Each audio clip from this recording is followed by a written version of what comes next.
अस्सलाम वालेकुम, मेरा नाम है रमशा इकबाल और आज हम लोग चैप्टर नंबर 17 बायोटेक्नोलॉजी का लेक्चर नंबर 8 स्टार्ट करने वाले हैं। और आज हमारा लास्ट टॉपिक है इस चैप्टर का, और जिसका टॉपिक है सिंगल सेल प्रोटीन। अब सिंगल सेल प्रोटीन क्या होती है? अभी तक जो भी हम लोगों ने डिस्कस किया है, जो भी पढ़ा है, उसमें हम लोगों ने देखा है कि माइक्रोब्स की जब ट्रांसफॉर्मेशन होती है जीन्स के ज़रिए, तो क्या होता है कि हम लोग बहुत ज़्यादा बेनिफिशियल प्रोडक्ट्स बनाते हैं, बहुत ज़्यादा बेनिफिशियल प्रोटीन्स बनाते हैं, जिसमें जैसे कि एग्जांपल आती है इंसुलिन की। ठीक है, तो हम लोगों ने ये सारी सिग्निफिकेंस, सारे इंपॉर्टेंस जो है वो हम लोग पढ़ चुके हैं कि किस लिहाज से कितनी एप्लीकेशंस हैं जो हम लोगों ने देखी हैं जेनेटिक इंजीनियरिंग की, क्या क्या अचीवमेंट्स आई हैं। ठीक है, तो ये सारा कुछ हम डिस्कस कर चुके हैं। अब हमारे पास सिंगल सेल प्रोटीन की अगर बात करें तो ये भी प्रोटीन कंटेंट होता है, यानी कि ये कौन सा प्रोटीन कंटेंट होता है। अब हमारे पास कोई भी कल्चर है, प्योर कल्चर भी हो सकता है या मिक्स्ड कल्चर भी हो सकता है। किसके मिक्स्ड कल्चर है, यानी कि किस चीज़ की उसके अंदर कल्चर के अंदर ग्रोथ किसकी हुई है, वो हमारे पास एल्गी भी हो सकता है, यीस्ट है, फंजाई या बैक्टीरिया। अब इनका मिक्स्ड कल्चर भी हो सकता है या प्योर कल्चर भी हो सकता है। अच्छा, अब इसमें से जो भी हमारे पास एक्सट्रैक्ट हम लोगों ने करना होता है, प्रोटीन का कंटेंट जो भी हम एक्सट्रैक्ट करेंगे ना, ये इन सब जो भी ऑर्गेनिजम्स की ग्रोथ के बाद जो भी प्रोटीन कंटेंट हम लोग एक्सट्रैक्ट करेंगे, उसे हम लोग कहते हैं सिंगल सेल प्रोटीन। अब सिंगल सेल प्रोटीन की प्रोडक्शन के लिए क्या करते हैं हम लोग? माइक्रोब्स को ग्रो करवाते हैं फर्मेंटर्स के अंदर। ये आप लोग को ऑलरेडी अब पता है। ठीक है, अब फर्मेंटर्स के अंदर जब हम लोगों ने माइक्रोब्स को ग्रो करवाना होता है तो इसमें उनको बहुत ज़्यादा सबस्ट्रेट्स की ज़रूरत होती है।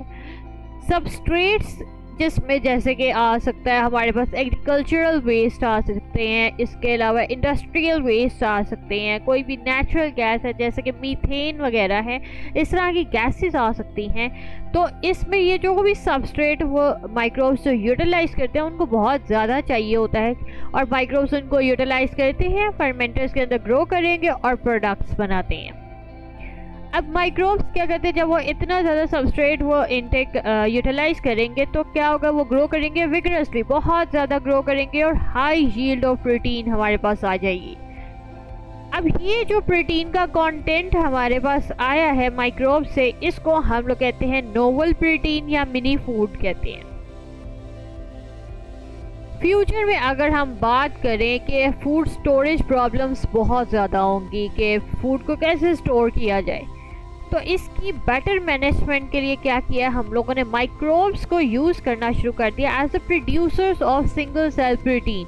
यानी कि हमें पता है प्रोड्यूसर्स क्या होते हैं, ये हम लोगों ने चैप्टर पूरा डिटेल के साथ पढ़ लिया हुआ है। तो माइक्रोब्स को हम लोग यूज़ कर सकते हैं as the producers of single cell protein. Single cell protein की प्रोडक्शन के लिए जब हम लोग माइक्रोब्स को यूज़ करेंगे एज द प्रोड्यूसर्स, तो हमारे पास इसमें बहुत ज़्यादा ये सक्सेसफुल एक्सपेरिमेंट्स रहे और बहुत अच्छे प्रोडक्ट्स हमारे पास प्रोड्यूस हो सकते हैं और उनकी यील्ड भी बहुत अच्छी होगी। साइंटिस्ट ने क्या रिकग्नाइज़ किया है, उन्होंने ये रिकग्नाइज़ किया कि अगर हम इम्पोर्टेंस की बात करें सिंगल सेल प्रोटीन्स की, उसकी प्रोडक्शन के लिहाज से, तो अगर हम सिंगल सेल प्रोटीन को प्रोड्यूस करते हैं यीस्ट से, तो उससे क्या होता है कि प्रोडक्ट्स के अंदर हाई विटामिन कंटेंट आ सकता है। ठीक है, यीस्ट से हम लोगों ने क्या किया, सिंगल सेल प्रोटीन्स हम लोगों ने बनाई हैं, प्रोड्यूस की हैं। तो यानी कि यीस्ट से हम लोगों ने प्रोटीन कंटेंट जो है एक्सट्रैक्ट किया है। ठीक है, तो उससे जो प्रोडक्ट्स बनेंगे उसके अंदर विटामिन का कंटेंट बहुत ज़्यादा आएगा। ठीक है, इसके अलावा अगर हम सिंगल सेल प्रोटीन की प्रोडक्शन कर रहे हैं और इंडस्ट्रियल वेस्ट हमारे पास जो है वो एज अ रॉ मटेरियल हम लोग यूज़ कर रहे हैं माइक्रोब्स के लिए, तो इस केस में क्या होंगे, ये अगर हम इंडस्ट्रियल वेस्ट को यूज़ करेंगे तो ये पोल्यूशन को कंट्रोल करने में काफ़ी हेल्पफुल है। ठीक है, इसके अलावा अगर हम लोग फ्यूचर में के लिहाज से अगर बात करें, तो फ्यूचर में अगर हम सिंगल सेल प्रोटीन्स को यूज़ करते हैं तो इसका ये फ़ायदा है कि इसके अंदर तो सारे अमाइनो एसिड्स प्रेजेंट होते हैं। ठीक है, अमाइनो एसिड्स क्या होते हैं, जो कि बिल्डिंग ब्लॉक्स होते हैं प्रोटीन्स की। तो इनके अंदर क्या होती है, सारी एसेंशियल जितने भी अमाइनो एसिड्स की रिक्वायरमेंट होती है इन प्रोटीन्स के अंदर, वो सारे एसेंशियल अमाइनो एसिड्स होते हैं।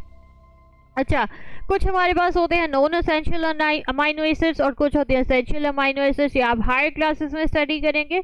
अभी आप सिर्फ ये देखेंगे जो एसेंशियल अमाइनो एसिड्स होते हैं इनके अंदर सारे प्रेजेंट होते हैं। और इसका एक और फ़ायदा ये है कि सिंगल सेल प्रोटीन्स के अंदर ये इंडिपेंडेंट होते हैं ऑफ द सीजनल जो भी वेरिएशंस आ रही है, यानी कि कौन सा मर्जी सीज़न आ रहा है, जो मर्जी वेरिएशंस एनवायरनमेंट में हो रही है, it doesn't matter at all.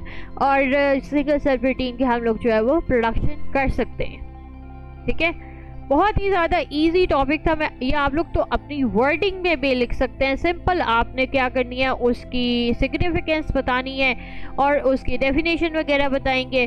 ठीक है, तो सिंगल सेल प्रोटीन क्या होती है, सबसे पहले तो इसकी आपने ये डेफिनेशन याद कर लेनी है। इसकी क्या इंपॉर्टेंस है, ये सिर्फ आपने शॉर्ट क्वेश्चंस के लिहाज से इसको प्रिपेयर कर लेना है।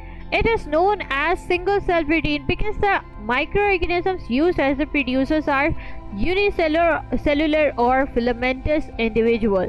यानी कि इसको हम लोग सिंगल सेल प्रोटीन क्यों कहते हैं, वो इसलिए कहते हैं कि हम लोग जो वो इसमें माइक्रोब्स को यूज़ करते हैं एज अ प्रोड्यूसर्स, वो क्या होते हैं, यूनिसेलुलर होते हैं या फिर फिलामेंटस होते हैं, फिलामेंट्स की फॉर्म में प्रेजेंट होते हैं। ठीक है, या फिर यूनिसेलुलर होते हैं यानी कि सिंगल सेल होता है।